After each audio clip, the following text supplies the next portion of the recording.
오늘의 말씀 로마서 7장 15절 말씀부터 25절의 말씀을 보시면 그리스도인의 고민에 대해서 생각해 볼 수가 있습니다.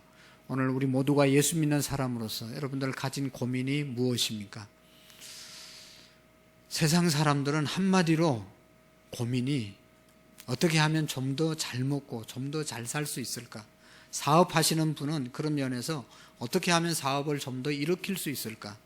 또 직장 다니는 분들은 직장에서 어떻게 하면 내 위치가 굳어지고 올라가고 좋은 대우를 받을 수 있을까? 또 우리의 자녀들의 미래는 어떻게 될 것인가? 우리의 자녀들이 보다 나은 학교, 보다 나은 직장, 보다 안정된 삶을 살기를 원하는 것이 그것 때문에 고민하고 그것 때문에 노력하는 사람들이 세상의 사람들이라고 볼 수가 있습니다. 오늘 그리스도인들의 고민, 그런 것 가지고 고민하면 세상 사람들과 별 다를 바가 없습니다. 정말로 그리스도인다운 고민이 어떤 것이겠습니까? 그리스도인은 그리스도인다운 고민이 있어야 할 줄로 압니다.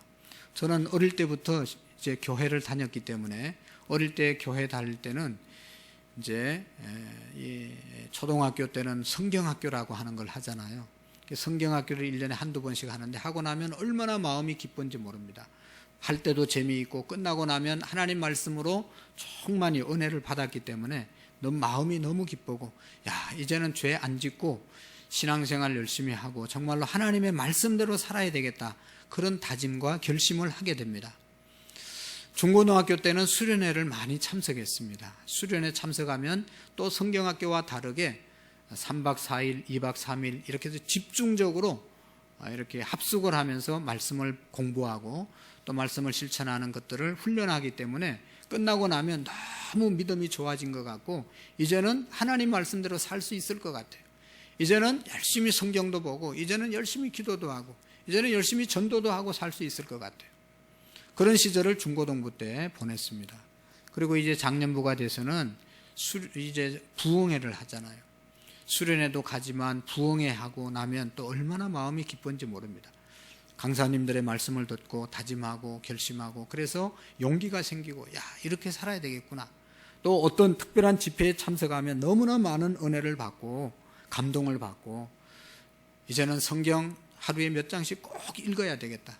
또 기도 하루에 몇 시간씩 해야 되겠다. 또 전도해야 되겠다. 이런 열정을 갖고 생활을 합니다. 그러나 현실에 돌아와서 얼마를 지나고 나면 나도 모르는 사이에 성경은 안 읽게 되고 나도 모르는 사이에 기도 생활이 무너지게 되고 나도 모르는 사이에 죄와 먹고 마시는 그런 모습들을 볼 수가 있습니다. 이것이 저의 고민이었고, 여러분, 많은 그리스도인들이 예수님을 믿으면서도 실제로 죄의 종처럼 혼란스럽게 살아가는 사람들이 얼마나 많은지 모릅니다. 아까 얘기했던 것처럼 부흥회하고 특별집회에 참여하고 말씀을 공부하고 나면 성령 충만하고 끝없남을 경험하고 이제는 하나님의 말씀대로 살아야지, 이제는 다시는 세상으로 가지 않으리라고 다짐하고 결심하고 살아보지만 또 어느새 보면 내 삶이 말씀과 멀어져 있고 기도 생활과 멀어져 있고 또 죄악은 늘 유혹을 받고 전혀 예수 믿는 사람이나 안 믿는 사람이나 다를 바가 없이 행동할 때가 많이 있습니다. 세상의 죄의 유혹은 계속해서 밀려오고 또 옛날에 버렸던 그런 죄의 습성이 다시 나도 모르는 사이에 나를 지배하게 되는 것입니다. 미워하고 시기하고 용서하지 못하고 교만하고 불평하고 질투하고 세상에 한눈을 팔고 살아갈 때가 한두 번이 아닙니다. 그래서 예배 드리는 것도 성경을 보는 것도 기도하는 것도 또 전도하는 것도 점점 멀어지고 열정이 점점 식어지고 헌신도도 점점 떨어지고 충성도 멀어져가는 현실을 보게 됩니다. 여러분, 이것은 세상 사람들은 고민하지 않습니다. 이것은 세상 사람들이 볼 때 죄가 아닙니다. 그러나 하나님을 믿는 사람들, 성령이 내 안에 계신 사람들은 성령님을 근심하는 일이 되어지는 것을 볼 수가 있습니다. 여러분, 이런 경험을 하면서 사도 바울은 고백하고 있는 것입니다. 로마서 오늘 7장 15절의 말씀을 다 같이 한번 보시겠어요? 내가 행하는 것을 내가 알지 못하노니 곧 내가 원하는 것을 행하지 아니하고 도리어 미워하는 것을 행함이라. 15절 우리 다 같이 한번 읽어보실까요? 시작. 내가 알지 못하노니 곧 내가 원하는 것은 행하지 아니하고 도리어 미워하는 것을 행함이니라. 아멘. 내가 행하는 것을 내가 알지 못한다. 왜 자기가 했던 일을 모르겠어요? 알고 있지만 아니 내가 행하고 나서 아니 내가 왜 이 일을 했지? 라고 자기가 어떤 동기에서 어떻게 해서 하다 보니까 모르게 했는데 이 결과가 이렇게 되었다는 것이죠. 그게 뭔가 하면 나는 여기 원하는 것을 행하지 아니하고 도리어 미워하는 것을 했다. 그 자기가 원하는 것이 뭐예요? 뒤에 쭉 읽어보면 나는 선을 행하고 싶고 나는 착한 일을 하고 싶고 나는 하나님의 말씀을 지키고 살고 싶었는데 살아온 삶을 돌아보니 전혀 다른 결과가 주어지게 되었다는 것. 그래서 사도 바울이 고백하는 것. 나는 왜 이러지? 왜 이렇게 사는 거지? 도저히 자기의 삶을 이해하지 못하게 되었습니다. 죄짓지 말고 살아야 되겠다고 결심을 했는데 지나고 보면 죄를 짓고 살아왔다는 것입니다. 자, 19절을 다 같이 한번 보겠습니다. 19절 시작. 내가 원하는 바 선을 행하지 아니하고 도리어 원하지 아니하는 바 악을 행하는도다. 아멘. 다시 한번 시작. 내가 원하는 바는 선을 행하지 아니하고 도리어 원하지 아니하는 악을 행하는도다. 아멘. 마침내 사도 바울은 자기의 현 주소를 자기의 실상을 고백할 수 인정할 수밖에 없었다는 것이죠. 나는 선을 행하려고 하고 내 마음은 선을 원했는데 결과는 죄를 짓게 되었다 고백하고 있습니다. 왜 그렇게 됐는지를 그가 말하는데 21절을 보실까요? 시작. 그러므로 내가 한 법을 깨달았노니 곧 선을 행하기를 원하는 나에게 악이 함께 있는 것이로다. 아멘. 내가 법을 하나 깨달았는데 왜 그런가 했다 보니까 선을 행하기를 원하는 나에게 악이 늘 함께 있어서 그 악이 나를 지배해서 악한 내가 원하지 않는 일을 행하게 되었구나 라고 고백을 하고 있는 겁니다. 그리고 그 죄가 구원받은 자신을 계속해서 죄짓게 만들고 있구나. 그 악이 나를 죄짓게 만들고 죄를 끌고 가고 있구나. 그것을 탄식하고 있는 것입니다. 17절 한번 읽어보실까요? 시작. 이제는 그것을 행하는 자가 내가 아니요 내 속에 거하는 죄니라. 아멘.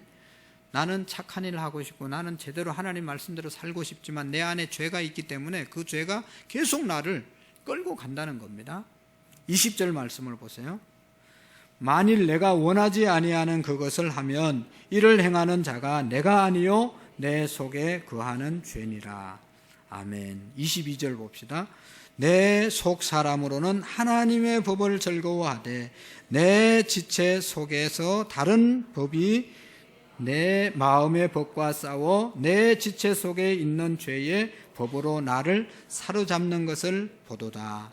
아멘. 내 마음 진심은 하나님의 법, 하나님의 말씀대로 살기를 원하지만 내 육신이 있기 때문에 내 육신이 좋아하는 것은 죄를 짓기를 좋아하거든. 그 육신이 있기 때문에 육신 안에 머무는 죄가 나를 이끌어 간다라고 고백하고 있는 겁니다. 그러니까 사도 바울의 고백은 바로 이런 거죠. 나는 하나님의 말씀대로 살기를 원하고 죄와 상관없는 삶을 살기를 원하고 정말로 말씀을 들었으면 그대로 살기를 원하는 것이 나의 소원이지만 내가 육신을 갖고 있고 나의 나약함 때문에 자꾸만 죄를 짓는데 이거 어떻게 하면 좋냐? 그래서 24절의 말씀해 보십시오. 오호라 나는 곤고한 사람이로다. 이 사망의 몸에서 누가 나를 건져내랴. 사도 바울의 절규가 거기 나오고 있습니다. 이건 너무나 중요한 구절이에요. 24절 다 같이 시작. 오호라 나는 곤고한 사람이로다. 이 사망의 몸에서 누가 나를 건져내랴. 아멘. 오호라 나는 곤고한 사람이로다. 나는 곤고한 사람이로다. 이 사망의 몸에서 누가 나를 건져내. 이 사망의 몸, 곤고한 몸이 누군가 하면 불신자가 아니고 예수 믿는 사람들이고 특별히 이 고백을 했던 사람은 사도 바울이라는 사실을 우리가 알고 있는데요. 이 사도 바울은 우리와 정말로 예수 믿는 차원이 완전히 다른 사람입니다. 성경을 14권이나 쓴 사람입니다. 우리는 성경 한 절도 못 쓰고 또 사도 바울이 쓴 성경 한 절 이해하는 것도 부족한데 사도 바울은 14권의 성경을 썼단 말이죠. 하나님의 말씀을 기록하는 그런 믿음의 사람이었습니다. 또 사도 바울은 다메섹 도상에서 하나님을 직접 만난 사람입니다. 예수 믿는 사람들 핍박하러 예수 믿는 사람들 잡으러 가다가 다메섹 도상에서 하늘에서 강한 빛이 비쳐서 그곳에서 예수님을 만나지 않습니까? 예수 믿는 사람들 핍박하던 사람이 예수님 직접 만나고 난 다음에 완전히 변화되어서 예수님 증거하고 증거할 뿐만 아니라 증거하다가 핍박을 받았는데 그 모든 핍박을 감당하고 마지막까지 예수님을 증거하다 순교한 사람이 사도 바울입니다. 그는 또 어떤 체험을 했다고 자랑은 안 하지만 조심스럽게 몇 번 이야기합니다. 나는 삼청천에 올라갔었다. 천국에 올라갔다 왔다. 그러면서도 자랑하지 않는 겸손함이 그에게 있었습니다. 그의 손수건만 환자에게 대도 환자들이 낫는 역사가 있었다고 말하고 있습니다. 그러니까 사도 바울은 엄청난 믿음의 사람이었습니다. 근데 그 믿음 좋은 예수님 다음에 하나님을 잘 믿는 사람이라고 볼 수 있는 이 사도 바울이 고백이 오호라 나는 곤고한 사람이로다. 이 사망의 몸에서 왜 사망의 몸입니까? 죄 지은 사람은 사망에 이를 수밖에 없기 때문에 죄 지은 몸에서 누가 나를 건져낼 수 있을까? 이렇게 탄식하고 있는 것입니다. 오늘 우리가 정말로 예수님을 제대로 믿으려고 하면 이 사도 바울의 고백이 사도 바울의 탄식이 사도 바울의 절규가 우리의 절규가 되어질 수 있어야 합니다. 사랑하는 성도 여러분, 지난 한 주간 우리가 어떻게 살았습니까? 믿음으로 죄를 넉넉히 이겼습니까? 나는 하나님의 말씀대로 살았습니까? 성경 보는 시간, 기도하는 시간, 전도하는 시간, 혹시 그런 거 하지 않았다고 하더라도 내 마음속에 늘 하나님을 생각하고 하나님의 능력으로 말씀으로 죄를 이기고 살았습니까? 아니면 나도 모르는 사이에 죄를 지었습니까? 나의 습관, 나의 나약함, 나의 연약한 유혹 때문에 죄 짓고 살지는 않았습니까? 그렇게 살았다면 우리는 정신 바짝 차리고 이 말씀을 깊이 생각하고 받아들여야 합니다. 오호라 나는 곤고한 사람이로다. 이 사망의 몸에, 이 죽음의 몸에서 누가 나를 건져내랴. 나는 죄짓고 사망에 이를 수밖에 없는 몸이니까 나는 포기했다. 그런 얘기가 아닙니다. 나는 죄를 짓고 사망에 이르는 몸이지만 누가 나를 건져내랴. 건져낼 사람이 있으니 그 건져낸 사람, 희망을 우리가 가지자고 이 말씀을 드리는 겁니다. 로마서 1장, 2장, 3장의 이방인의 죄, 유대인의 죄, 오늘 저와 여러분들의 죄를 다 낱낱이 고발했습니다. 그런 죄를 가지고는 도저히 하나님 앞에 나갈 수 없는데 그 모든 죄가 예수 그리스도로 말미암아 용서함을 받았습니다. 예수 믿는 사람은 그 모든 죄가 용서함을 받았습니다. 그렇지만 그 용서함 받은 것 그거 하나만 믿는다고 앞으로 죄를 안 질 수 있는 능력이 있는 것은 아닙니다. 나는 나의 죄를 위해서 십자가에 죽으신 예수 그리스도를 믿으니까 앞으로 어떤 죄를 지어도 천국 갈 수 있어. 아닙니다. 다시 한번 깊이 생각해야 됩니다. 지금의 우리의 모든 죄는 용서함 받았지만 앞으로 죄 짓고 회개하지 않으면, 성결하지 않으면, 영화롭지 않으면 하나님 앞에 설 수가 없는 것입니다. 마지막까지 우리가 예수 그리스도를 붙잡고 이 사도 바울의 고민이 우리의 고민이 되어져야 합니다. 이 사망의 몸에서, 이 죄 짓는 몸에서 어떻게 하면 죄를 안 짓고 살아갈 수 있느냐 하는 것에 대한 절규가 우리에게 있어야 합니다. 여러분, 우리가 예수님을 영접하고 교회를 열심히 다녀도 죄를 지을 수 있고, 그럴 때 죄 짓는 것은 너무나 부끄러운 일이고 그건 너무나 비참한 일입니다. 여러분, 이 탄식은 불신자의 탄식이 아닙니다. 예수 그리스도를 영접한 성도들의 탄식입니다. 불신자에게 죄로 인한 탄식, 애통함, 절망감은 없습니다. 영적으로 살아있는 사람만이, 죄에 대해서 민감한 사람만이 죄에 대해서 고통스럽고 죄에 대해서 탄식하고 죄 때문에 울부짖게 되는 것입니다. 여러분, 에베소서 4장 30절의 말씀에 보시면 하나님의 성령을 근심하게 하지 말라. 그 안에서 너희가 구원의 날까지 인치심을 받았느니라.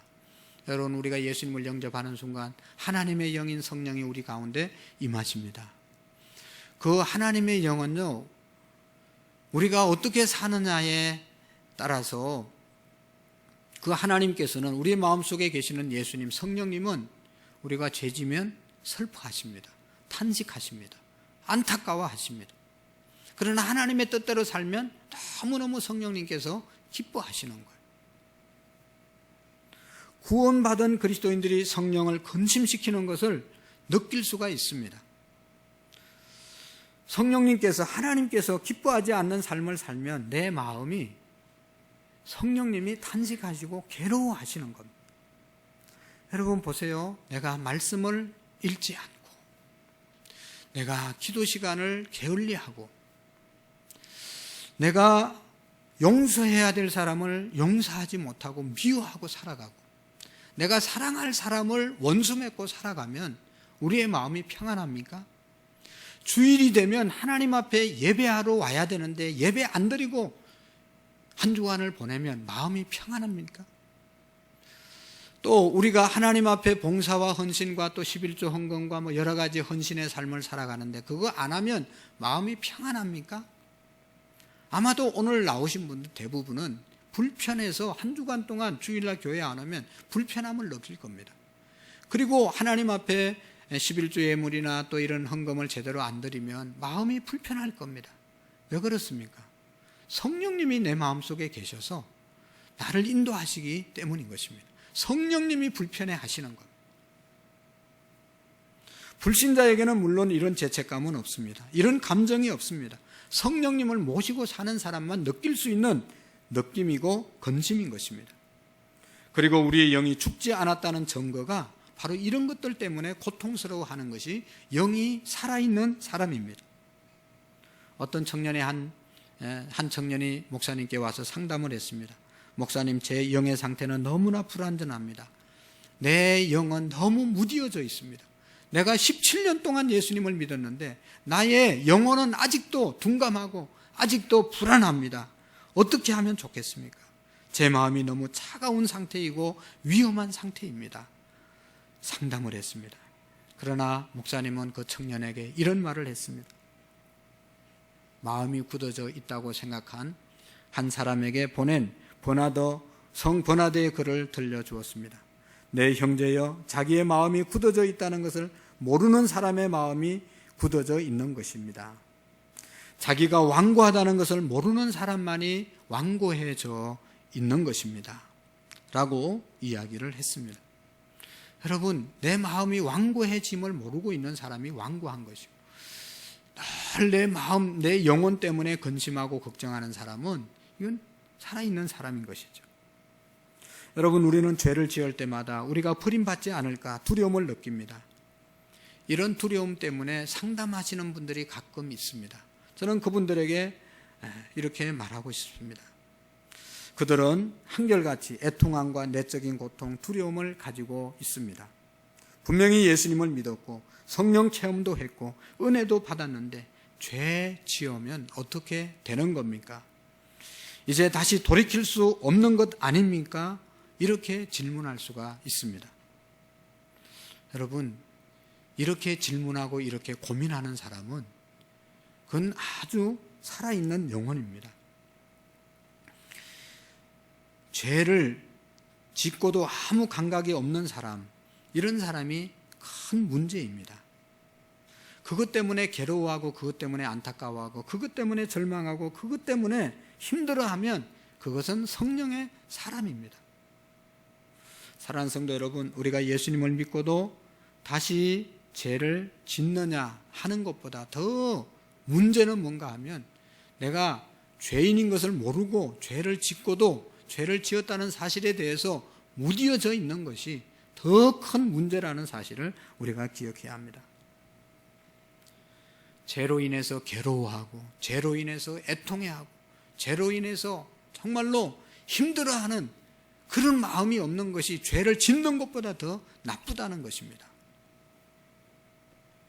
사랑하는 성도 여러분, 우리는 육신을 따라 살았고 그래서 죄 지은 것 때문에 고통스러워해 보셨습니까? 애통하셨습니까? 바울과 같은 탄식, 오호라 나는 공고한 사람이로 죄진 사람이로다. 이 죄값으로 사망에 빠질 나를 누가 건져낼 수 있겠습니까? 하나님 하고 탄식해 보셨습니까? 이것이 없다면 정말로 큰 문제입니다. 우리가 전도하다 보면 여러 종류의 사람들을 만나는데 이렇게 말하는 사람도 있습니다. 나는 교회 갈 수 없습니다. 그 이유는 내가 죄를 많이 지어서 갈 수가 없습니다. 내가 만약에 교회 가면 그 교회 다 망가집니다. 나는 아주 많은 죄를 지은 사람입니다. 이렇게까지 이야기하는 분들이 있습니다. 그런데 이렇게 말하는 사람이 진짜 자기가 죄인인 줄 알고 하는 이야기겠습니까? 아닙니다. 만일 정말로 그 사람이 자기가 죄인임을 안다면 무슨 수를 써서라도 자기의 죄를 회개하고 자기의 죄를 그만 짓고 싶어서 발부둥치게 될 것입니다. 그런데 나는 죄가 많아서 교회 못 갑니다. 그 말은 죄의 올무에 씌여서 죄의 종으로 살면서 그곳에서 벗어나지 않겠다고 하는 그런 이야기인 것이죠. 여러분, 청소년들이 때때로 몰려다니면서 나쁜 짓을 합니다. 이제 잘못된 조직 안에 들어있는 그런 청소년들도 있습니다. 자기들의 집단이 잘못됐다고 하는 사실을 알면 빠져나올 수 있는 기회는 얼마든지 있지 않습니까? 자기 혼자 빠져나올 수 없으면 부모님께 요청할 수도 있고 선생님께 요청할 수도 있고 또 경찰관에게 요청할 수도 있고 자기 친한 선배에게 말할 수도 있고 그래서 잘못된 그 집단 안에서 얼마든지 빠져나올 수 있는 기회는 늘 있는 것입니다. 그런데도 그 조직 안에서 나오는 아이들은 극히 적습니다. 왜 안 나오고 왜 못 나오냐? 그것은 마귀가 그들의 마음을 사로잡아서 낙심을 심어주기 때문입니다. 낙심. 나는 나갈 수 없어. 나는 나가도 안 돼. 나는 나갔다가는 큰일 나. 잘못하면 죽는 수도 있어. 그런 낙심에 사로잡혀서 용기를 못 내는 것이죠. 너는 절대로 이 조직에서 빠져나갈 수 없는 사람이야. 나가면 너는 죽을 거야. 그런 마음을 마귀가 준다는 것입니다. 유흥가에서 일하는 여자들, 종업원들을 보면 대부분 이렇게 살다가 죽을 수밖에 없다고 생각해서 그 유흥가에서 빠져나오지 않는다는 것이죠. 못 나온다는 것이죠. 나가봐야 다시 돌아올 것이고 나가봐야 새로운 삶도 없고 그냥 여기에서 이런 일을 하다가 그냥 인생 끝나야 되겠다. 그래서 머물러 있는 사람들이 많이 있다는 것이죠. 이것은 죄의 권세가 그의 영을 붙잡고 있는 것입니다. 죄에 무감격해 버린 그러한 그들의 모습입니다. 사랑하는 성도 여러분, 우리의 영혼의 상태는 어떤가 하는 것이죠. 우리 중에는 그런 마음을 가지고 나오고 있지는 않습니까? 예수님을 믿는 것도 그저 그런 거야. 죄 짓고 살다가 주일날 교회 와서 적당한 시간에 회개하고 또 나가서 같은 일을 하고 또 주일날 와서 예배 드리고 그렇게 적당하게 그렇게 사는 거지 뭐. 그렇게 신앙생활 하는 거지. 그렇게 생각하고 있는 것이 가장 큰 문제라는 것입니다. 예배 드리고 또 돌아가서 죄 짓고 그렇게 사는 것이 나의 신앙생활이다. 그렇게 생각하는 것이 가장 큰 문제라는 것입니다. 절대로 안 됩니다. 우리가 죄를 지었다는 것보다 더 조심해야 될 것은 죄에 대해서 무디어졌다는 것입니다. 죄로 인한 탄식과 몸부림을 잃어버리는 것이 그리스도인들의 가장 큰 아픔입니다. 여러분, 죄는 영혼의 암입니다. 요즘은 암에 대해서 달라졌지만 옛날에는 암 걸리면 다 죽었잖아요. 근데 여러분, 이 암이 왜 사람을 죽이는 겁니까? 암세포가 생기면 모든 영양분을 암세포가 다 빨아들이기 때문에 다른 몸에는 가지를 않는 겁니다. 그래서 결국은 몸이 망가지는 것 아니겠어요? 여러분, 죄라고 하는 것은 그리스도인들에게 들어오면 온갖 좋은 것이 우리에게 하나님께로부터 주어졌는데 그 죄가 다 빼앗아 가는 거예요. 여러분, 가정에 죄가 들어오면 그렇게 행복했던 가정이 무너지는 거예요. 교회에 죄가 들어오면 그렇게 화목했던 교회가 깨지는 겁니다. 나라도 왜 망하느냐? 죄악이 간영하면 나라가 망하는 거예요.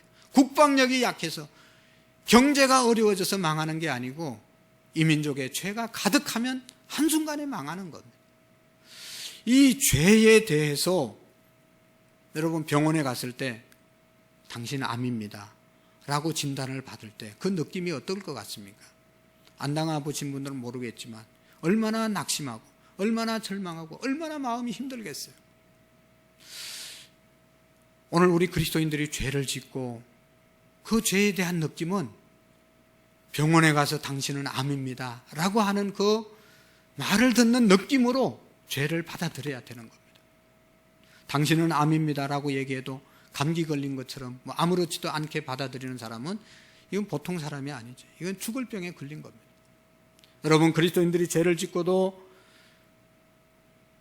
그 느낌에 대해서 내가 암 선고를 받은 것처럼 느껴지지 않는다면 우리의 영이 죽어 있는 겁니다. 여러분, 사도 바울은 이 죄 때문에 절망하고 몸부림치는 사람이었습니다. 그래서 사도 바울은 오라 나는 곤고한 사람이로다. 이 죽을 몸에서 누가 나를 건져내랴 탄식하다가 그냥 거기에서 끝나는 것이 아니라 살 길을 찾았다는 것이죠. 살 길을. 여러분, 오늘 죄 때문에 곤고하고 사망의 엄침한 골짜기에 임했다고 생각하는 사람은 오늘 이 말씀을 꼭 붙잡아야 됩니다. 25절의 말씀 같이 한번 보실까요? 시작. 우리 주 예수 그리스도로 말미암아 하나님께 감사하리로다. 그런즉 내 자신이 마음으로는 하나님의 법을 육신으로는 죄의 법을 섬겼노라. 아멘. 여러분, 사도 바울의 말하는 핵심은 우리가 예수님을 믿어도 우리의 힘으로 죄를 이길 수 없다는 것을 확실히 보여주고 있습니다. 우리의 육신, 우리의 노력, 우리의 수고로는 죄를 절대로 이길 수 없습니다. 오호라 나는 곤고한 사람이로다. 이 사망의 몸에서 누가 나를 건져내랴? 누가 나를 건져냅니까? 우리 주 예수 그리스도로 말미암아. 할렐루야. 우리 주 예수 그리스도로 말미암아 우리가 죄에서 승리할 수 있는 것입니다. 우리 주 예수 그리스도로 말미암아 하나님께 감사한다고 말씀하고 있고, 이제 로마서 8장 말씀부터는 승리를 선포하는 겁니다. 성령의 법이 죄와 사망의 법에서 우리를 해방하였다. 할렐루야. 오호라 곤고한 사람이로다. 어떻게 하면 이 죄를 짓지 않고 살아갈 수 있을까? 그 해결점을 찾았습니다. 예수 그리스도로 말미암아. 나의 힘으로는 안 되지만 예수 그리스도를 의지하고 예수 그리스도를 붙잡고 예수 그리스도를 날마다 바라봄으로 인해서 죄와 사망의 법에서 승리하게 되는 줄로 믿습니다.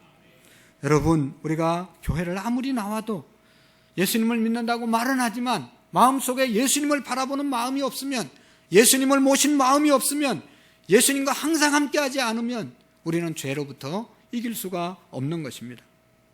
교회 나와도 여전히 욕심이 있고, 교회 나와도 여전히 교만하고, 교회 나와도 여전히 엄탕한 생각이 나오고, 교회 나와도 뭐 다를 것이 없어요. 우리의 힘으로는 도저히 여러분 죄를 이길 수가 없습니다. 어떤 목사님이 이런 간증을 했습니다. 28살 때 이 사람이 예수님을 믿었습니다. 그런데 중학교 때부터 담배를 피웠다는 겁니다. 중학교 때 피우고, 고등학교 때 피우고, 대학교 가서 피우고, 대학원 다니면서 피우고, 군대 가서 피우고, 그러다가 28살 때 예수님을 믿었는데 어느 날 하나님의 음성, 주님의 음성이 들리는 거예요. 너 담배 끊어라. 주의 음성을 내가 들으니 담배 끊어라. 그런 음성을 들었다. 야, 담배 끊어야지. 하나님의 음성이 들렸는데, 그래서 담배를 끊어야지, 담배 끊으려고 계속 생각을 했다는. 담배 끊어야지, 담배를 끊어야지 생각하고 묵상을 하니까 담배를 더 피우게 되더라는 거예요. 담배 생각을 계속 하니까 교회 다니면서도 계속 담배를 피우는 거예요. 주일날 와서 은혜 받으면 기분 좋아서 나가서 한 대 피고, 또 어떤 날은 교회 예배 드리는데도 별 은혜가 안 되니까 나가서 은혜가 안 돼서 열받아서 한 대 피우고, 성탄절 날은 너무 기뻐서 한 대 피우고, 또 무슨 성례식 하면 너무 마음이 또 그래서 또 한 대 피우고, 날마다 담배를 피우고. 주님의 음성은 뭐라고요? 담배 끊어라. 근데 담배를 못 끊는 거예요. 고민하다가 어느 날은 이분이 책상에 앉아가지고 하나님께 편지를 썼다는 거예요. 하나님 전 상서, 하나님 담배 끊게 해주세요 하고 편지를 딱 썼대요. 그리고 난 다음에 그 편지를 책상 위에 얹어놓고 지냈대요. 근데 이상하게도 그 편지를 쓰고 난 다음부터는 목사가 돼서 은퇴할 때까지 담배를 한 번도 안 피웠다고 간증을 하더라고요. 이 간증의 요지는 자기의 힘으로 자기의 노력으로 아무리 노력해봤지만 안 됐지만 하나님을 붙잡고 예수님을 붙잡고 하나님을 바라보니까 되더라 하는 것입니다. 여러분, 우리 주변에 옛날에는 도박하는 사람들이 많이 있었어요. 저도 그런 사람을 봤는데 이 도박을 하면 패가 망신하잖아요. 도박해서 돈 버는 사람 아무도 없어요, 세상에. 그러니까 이거 하면 망한다는 것 알기 때문에 끊으려고 얼마나 애를 쓰는지 몰라요. 그래서 어떤 사람은 손가락을 끊었습니다. 그래서 손가락이 없어요. 이렇게 하는데 요거 없어야지 안 하니까요. 잘라버리고. 그런데 끊은 줄 알았는데 어느 날 보니까 발가락으로 하고 있다는 거예요. 발가락. 야, 이 죄를 끊는 게 얼마나 힘든지 몰라요. 여러분, 바람 피는 사람은요 80이 돼도 바람을 피운다는 거 아니겠어요? 남자만 그런 게 아니고 여자도 마찬가지잖아요. 여자도 90이 됐는데 멋있는 남자 배우를 따라다닌다잖아요. 무엇을 말하면 우리 인간의 노력으로는 도저히 죄를 끊을 수가 없어요. 왜냐하면 육체를 가지고 있는 한 이 육체는 죄의 통로가 되기 때문에 계속 이 육체를 통해서 죄가 들어오는 거예요. 어떻게 죄를 이기냐? 예수 그리스도로 말미암아 예수님을 확실하게 내가 마음속에 모시고 그분을 매일매일 바라보면서 그분과 함께 살 때 우리가 죄를 이길 수 있는 것입니다. 할렐루야. 여러분, 우리의 육신으로는, 우리의 생각으로는 죽었다 깨나도 죄를 이길 수가 없습니다. 죄를 이기게 하시는 분은 오직 예수 그리스도입니다. 주의 보혈 능력이 있도다. 주의 피 믿어. 주의 보혈, 주의 피를 우리가 믿고 의지하고, 믿음이 이기네, 믿음이 이기네. 주 예수 믿는 믿음이 이기네. 다른 것으로는 이길 수가 없습니다. 다른 것으로는 우리가 교회 생활 잘할 수가 없습니다. 이거 아무리 행위 잘할 수 있지만 마음속에 죄를 극복하지 못하면 이게 다 위선이 되잖아요. 진실하게 우리가 하나님 앞에 세워지기 위해서는 늘 예수님 바라보시고 그 예수님과 늘 동행하시고 예수 그리스도로 말미암아 가능하다. 예수 그리스도를 찬양하고 예수 그리스도를 모시고 예수 그리스도를 날마다 사모하는 저와 여러분들이 될 수 있기를 축복합니다. 기도하시겠습니다. 하나님 아버지, 오호라 나는 곤고한 사람이로다. 이 사망의 몸에서 누가 나를 건져내랴. 우리 주 예수 그리스도로 말미암아 하나님께 감사하며 우리 주 예수 그리스도로 말미암아 죄악에서 승리함을 깨닫게 해 주시옵시고 어느 곳에서 무슨 일을 하든지 어떤 일을 하든지 예수 그리스도로 할 수 있도록 도와 주옵소서. 우리의 옛날 우리의 육신은 예수님과 함께 죽고 우리의 영혼이 주님과 함께 살아가는 믿음의 삶을 살게 해 주옵소서. 예수님의 이름으로 기도하옵나이다. 아멘.